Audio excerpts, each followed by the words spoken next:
From the mind of Mark Yoshimoto Nemkov.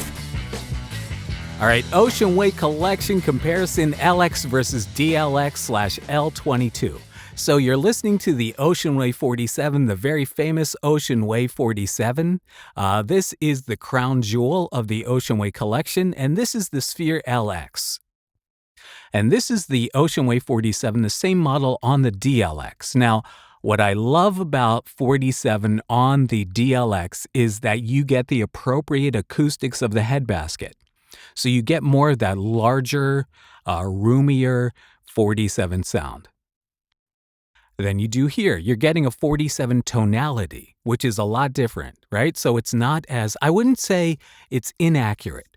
You're getting more of a, and again, I can back off. I could probably change the EQ and get a similar sense of roominess, but it's still not going to match because of the acoustics of this head basket, all the stuff we've talked about before in all the previous Sphere LX videos.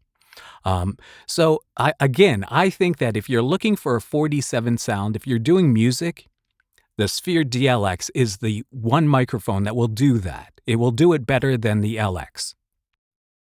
And again, it's all because of the head basket. So I like this sound. Again, the 47 sound doesn't have to be a 47 sound. It just has to be a tonality you like to work with. For voiceover, again, I think this drier, tighter sound is more preferable. I think it's easier to work with, easier to manage. But there's a very nice appeal to this. This really does sound very, very nice. So let's go from the 47 to the Ocean Way 12. Now, again, the Ocean Way 12 is based on one of their famous C12 microphones, and the C12 is a much thinner microphone that has more of a form factor akin to the LX. And here it is on the LX. And overall, right, I think that what you're hearing is definitely, again, drier, a little bit tighter, and maybe it works a little bit better with the 12. Because I think what you're getting here, again, with these resonances, based upon how the head basket is shaped and the way that sound is diffused inside the head basket, I think what you're getting here is a hollowness in the mids that makes it feel more smiley, like you're getting more low end and more top end, as opposed to here where you kind of get a more smooth sounding overall. It feels flatter, even though it's the same model, right? This feels a lot flatter than this does. This feels like there's a, and again, if you're doing music, having a hole, a cutout in your tone, in your vocal tone, may be very beneficial to you in a mix. But for voiceover, again, I think this drier sound works better. Now let's go to the Ocean Way 12 number 2, which is a little bit more vintage sounding, a little bit darker sounding, a little bit more thicker sounding. So here it is on the LX, and here it is on the DLX. And again, you can hear kind of a hollowness in there. If you like this tone, there's nothing wrong with it. There are no wrong answers here. What do you want to work with? What sounds better on you? This is how this sounds in my space, on my voice. These are parameters that are really unique to myself. So going back to the 12, now let's go to the 49. Now, overall, I'm not a huge fan of a 49 sound on my voice. It's not my first choice. And right here, the 49, I think, sounds better on the DLX. And I think, like we saw with the Putnam, there are some sounds that are going to be better. And I think overall in the entire Sphere collection, I think that 47-ish sounds that are derived from a U47 style capsule, sounds that fall more into the 47 family, I think sound much better on the DLX than they do on the LX. This really sounds flat. I wouldn't pick this for anything, honestly. But here's the 269. And the 269 is an interesting variant of the 67. Because, hold on. My bad. Let me reestablish this. So here's the 269 on the LX, and here's the 269 on the DLX. And with the way the mids present themselves on a 269, now a 269 is just a U67 that was created, an alternate U67 that was created for the French broadcasting system that relied instead of basically an EF86. A larger tube. It uses a subminiature tube.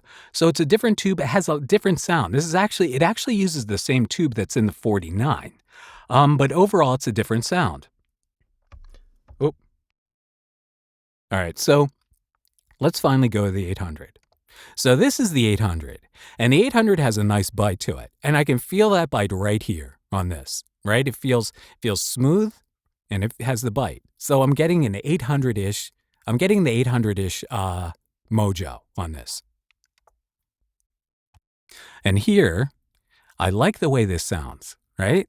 Even though it has that divot in it, it kind of feels a little bit more, you feel a little bit more of a tubey sound. So I think that overall, if you look at the 6 mics that are in this collection, I think 3 of them sound better on the DLX, and 3 of them sound better on the LX. So let's read some copy. All right, here we go. Let's get it on. All right, hold on. All right. Are you looking for someone who's looking for someone? If the person you're looking for is not looking for you, but still searching for someone else at the same time, I'm sorry. Are you looking for someone who's looking for someone? If the person you're looking for is not looking for you, but still searching for someone else at the same time you try to find them, we can help. Call us and we'll find someone who can find that person for you or for them. I think I lost track. Either way, we'll find someone for you or them today. Not a real commercial. Are you looking for someone who's looking for someone? If the person you're looking for is not looking for you, but still searching for someone else at the same time you try to find them, we can help. Call us and we'll find someone who can find that person for you or for them. I think. Call us and we'll find someone who can find that person for you or for them. Either way, we'll find someone for you or them today. All right, so honestly, I'm not sure which of these microphones I would use for voiceover. Maybe the 800. I think I might blend the 800 with something. Let's go back to the 269. Let's do this again, the 269. Are you looking for someone who's looking for someone? If the person you're looking for is not looking for you, but still searching for someone else at the same time you try to find them, we can help. Call us and we'll find someone who can find that person for you or for them. Either way, we'll find someone for you or them today. Okay. And here's the 269 on the LX. Are you looking for someone who's looking for someone? If the person you're looking for is not looking for you, but still searching for someone else at the same time you try to find them, we can help. Call us and we'll find someone who can find that person for you or for them. Either way, we'll find someone for you or them today. So, if all I had was the Ocean Way collection to play with for voiceover, I would probably use the 269 and maybe blend it with something else. Honestly, none of these are my first choice for voiceover. But, again, I know a lot of you have a lot of other considerations than I do. All right, so let's go back to the 47. The 47, I think, is the best sounding model on the DLX in this collection by far. And let's go back to the 47 here. And again, the 47 feels flat.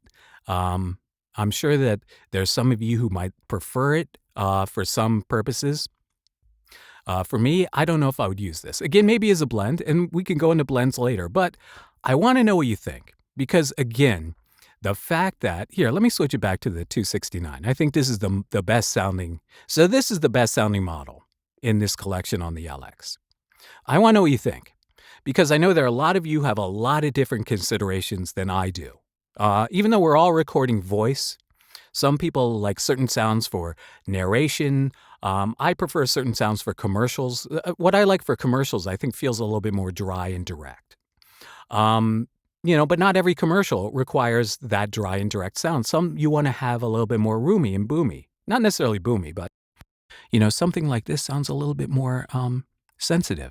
So if I'm talking about a sensitive topic, do you have jock itch?